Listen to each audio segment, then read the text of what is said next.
There is nothing more important to society than the raising of children, for its very survival requires it. Homosexual unions are by nature contradictory to this. There is no complementarity of the sexes. Two members of the same sex may use their God-given free will to engage in acts, to cohabit, to own property together. They may commit themselves to monogamy. They may pledge to remain in a loving relationship for life. In that sense, they have many of the collateral features of marriage, but they do not have its inherent feature. As they cannot commit to the natural procreation of children, they cannot, therefore, be married. How many legs would a dog have if you counted the tail as a leg? The answer is just 4. Just because you call a tail a leg doesn't make it a leg. If this bill passes, governments and individual Canadians will be forced to call a tail a leg, nothing more. Wasn't that just the most bonkers video you've heard from a major political figure? At least in Canada. Maybe it doesn't compare to some of what Trump said, but that is the current Conservative Party leader, Andrew Scheer, who in the mid-2000s, when, we were having these debates about whether or not gay marriage should be legalized in Canada, essentially made the case that gay marriage is wrong because marriage is solely for the procreation of children.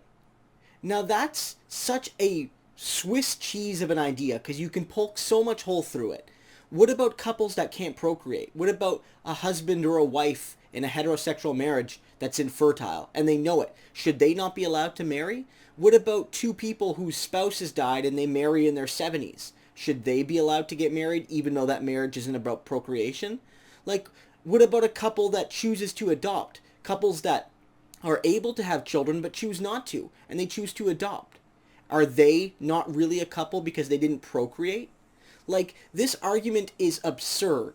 And I think it's actually quite troubling because this isn't that long ago. Andrew Scheer is quite a bit younger here. People can change, but we've seen no evidence that Andrew Scheer has changed. And it's not so long ago that we're listening to a 15-year-old or we're listening to somebody who spoke 40 or 50 years ago. This is essentially the same man that's currently leading the federal Conservative Party. And I think it should concern a lot of Canadians that are concerned with the rights of LGBTQ people. But another factor here is many liberals right now on social media are using the hashtag #StopScheer. And they're arguing that, Andrew Scheer is dangerous, he could harm some of the most marginalized people in the country, and we have to stop him. And none of that is wrong. But we have to ask ourselves, why are liberals saying this?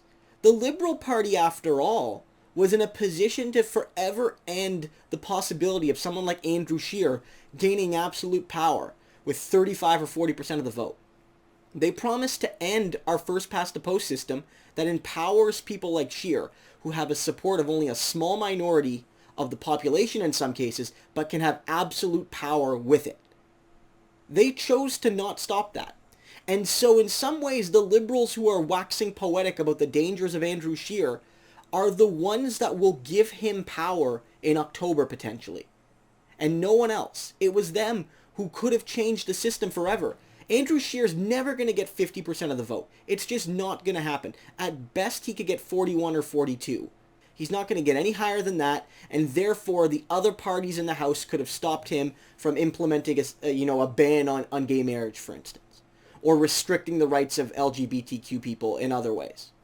At the end of the day, we have to ask ourselves why Justin Trudeau and the Liberals would do this. Why would they allow this to happen? And the answer is quite clear, that the Liberals want to use the issue of homophobia as a political wedge between them and the Conservatives, and they want to use it to garner strategic votes.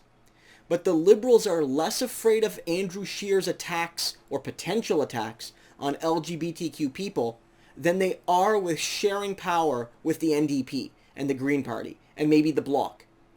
They don't want to do any of the latter because that actually forces them to really change their policies. Put another way, the Liberals want absolute power for the Conservatives sometimes more than they want a perpetual sharing of power between progressive parties. And let's be real, Andrew Scheer hasn't been attending gay pride parades. Many Conservative leaders don't in this country. And I noted in my video where I explored how at the Vancouver Pride Parade, Elizabeth May, Jagmeet Singh, and Justin Trudeau all marched together, and how I thought that was a beautiful thing. And I said that's what's possible under proportional representation. That cooperation could have existed not just on isolated days, but day to day. And what Justin Trudeau did when he broke that promise is he put at risk marginalized communities, like the LGBTQ community. And so it's very ironic to see Justin Trudeau march at pride parades and criticize Andrew Scheer for not being there, when Justin Trudeau's key decisions have made it possible for Andrew Scheer to get the power he doesn't deserve.